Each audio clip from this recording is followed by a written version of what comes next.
Clay is a non-Newtonian liquid. By wedging it, it becomes more fluid. Centering is the first step after wedging. And part of centering, you can cone the clay up, and when you cone it up, you got to cone it back down. That really helps center.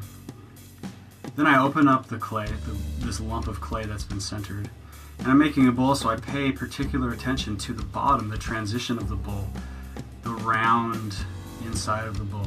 Make sure I got enough water.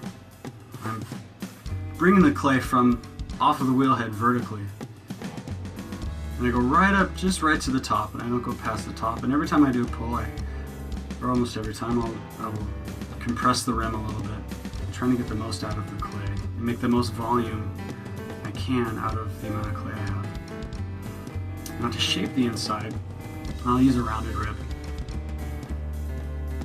And this rounded rib does a really good job of making the shape that I want.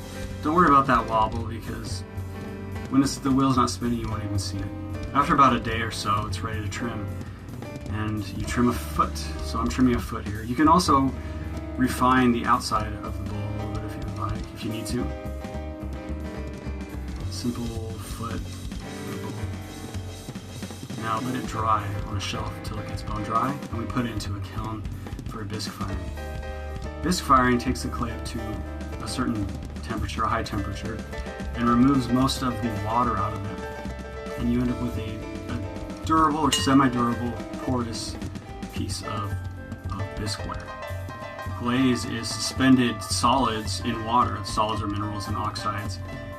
And since the bowl is porous, it's been bisque fired, the solids will stick to the outside of the bowl as it absorbs water.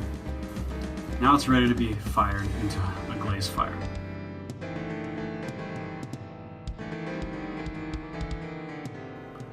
And voila, all of the chemical water has been removed, and you end up with a stone or glass-like piece of finished pottery.